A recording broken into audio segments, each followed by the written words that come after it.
Hello mga kol, welcome back na naman dito sa ating YouTube channel. For today's video mga kol, meron naman tayong bagong finish na unit. Ito yung ating BE17V all-wheel drive, automatic turbo. Napakaganda ng build natin ngayon mga kol. Ito yung pink and black combination anti-urethane paint yung gamit natin. Then makita natin dito, stock yung ating headlight, H4 halogen, T10, then ito yung ating signal light. Then dito is nagpintora tayo ng black para mas maganda. Dito naman naglagay tayo ng steel bumper, tapos complete LTO registered yung unit natin. Tapos dito, naglagay tayo ng fog light natin with fog light housing. Yeah. Di ba napakaganda? Dito naman mga kol is naglagay tayo ng fender natin para hindi siya talsik sa gilid yung putik. Then makita naman natin dito, naglagay tayo ng all-terrain na gulong, 13 inches. Then yung brand nito is Cylon, Tiramax 8061. Then ito naman yung mugs na kinabit natin, napaganda ng kanyang mag wheels. Available din to mga mugs natin mga kol at saka gulong dito sa shop natin kung gusto nyo bumili. And makita natin dito is naka fully undercoat yung unit natin. Ito naman yung side view.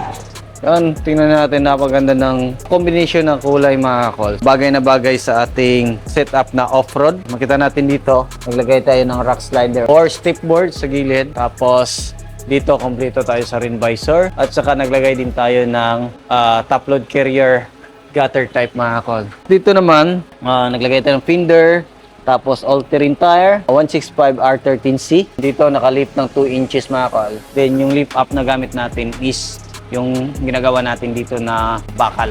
So solid 6mm yung kinabit natin nito mga kol. Din naka-fully undercoat yan. Tingnan natin, napaganda. Tapos dito naman mga kol sa itaas is naglagay tayo ng spoiler, naglagay tayo ng aluminum ladder.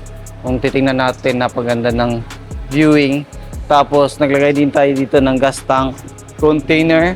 Then yan, makita natin yung third light, then wiper washer sa likuran. Then ito yung shop natin, Dudong Lagat Auto Parts and Auto Trading, tire and repair shop. So nag-accept tayo dito ng repair and meron din tayong mga gulong na available dito sa shop natin mga kol. Then tingnan naman natin dito, napaganda ng taillight. Yan is original Jimny na taillight mga kol, LED. Tapos titingnan natin, napaganda ng ating taillight, di ba? So LED na yan, then solid bumper dito na kinabit natin. Ito yung tawag ko nito is Gemry concept na bumper sa likuran, di ba? Astig, di ba? Naglagay din tayo dito ng plate light mga ko para visible pa rin yung plaka natin. Tapos ito yung camera natin sa dalawa. Yung isa is dashcam, yung isa is stereo. Diba? Napakaangas ng build natin ito. Dito naman, lipin natin. Dito sa loob is meron tayong third set. At the same time, pwede natin gawing storage box. Then, naka-brand new yung matting natin. So, kasya yung dalawang tao. Depende sa laki left and right. Tapos dito is naka-black belt yung ceiling natin sa itaas mga kol. Tapos tingnan naman natin dito. Yan, makita natin dito mga kol is naka-captain seat yung upuan natin with headrest, power window yung sliding natin. Then makita natin may siyang bottle holder or cup holder. Then ito naman yung ating brand new matting. Tapos dito naka-plastic cover. Then yan, lagyan pa natin ng jack and tie rings yan mga kol, para kompleto sa previous natin. Tapos dito sa itaas is naglagay tayo ng extra mini fan para mas madaling makaabot sa likuran yung lamig ng aircon. Tapos dito, ayan, power window yung likuran natin mga kol. Then yan, makita natin, goods. Then ito, try natin. Yan, goods. So, function yung window natin. Tapos auto fold yung side mirror natin, goods. Tapos ito, meron tayong bottle holder. Dito naman, steering wheel natin stock. Tapos yan, meron tayong digital temperature gauge dito mga kol na nilagay. Silipin natin na nakabit ba. Yan, kabit natin muna. Yung digital temperature gauge natin mga kol is naka-OBD setup.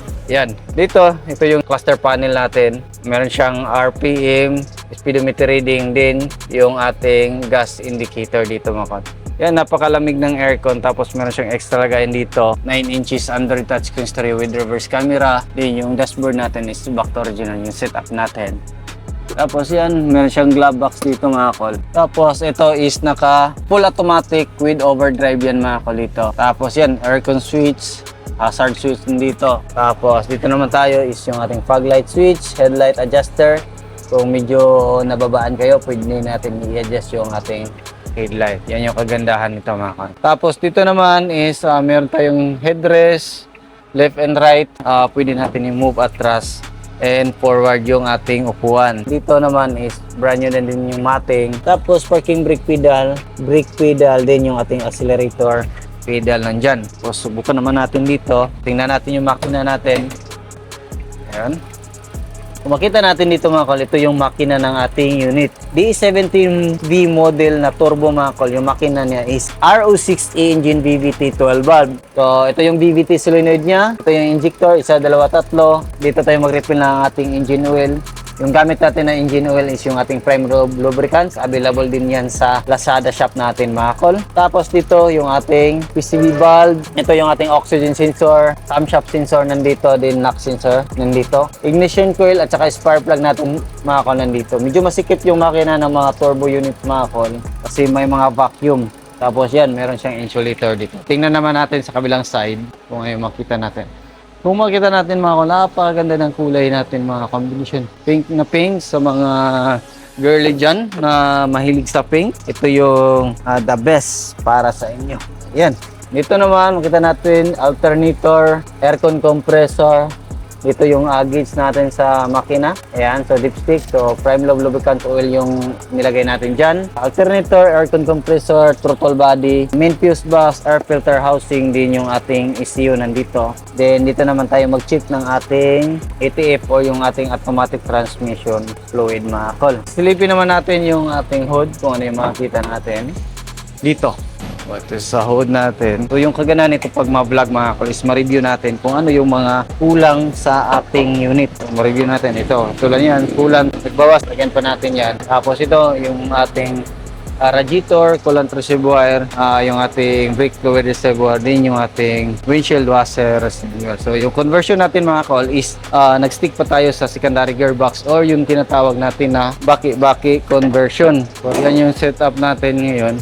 So, baki-baki conversion pa rin tayo mga kol para mas maganda at saka mas sanay tayo sa paggawa ng nakabaki-baki conversion mga kol. Accept din tayo dito ng repair and maintenance mga kol. Sa unit, mid to order pa rin tayo. Sa repair and maintenance, under chassis repair, aircon cleaning, heavy PMS, kahit anong sakyan is pwede dito. Then, meron din tayong available gulong. Meron din tayong mga mag wheels dito sa loob. Rooftop tent. Kahit anong produkto ng Adventure Kings, kung makita nyo, taga Australia kayo tapos gusto nyo ng ganitong product pang overland sa inyong sasakyan is available yan dito sa atin. Mammoth fit out system. So, yan yung rooftop tent natin dito, naka-display. Then, yan, mga accessories, PIE product. Then, is our performance product mga kol is available dito sa shop natin.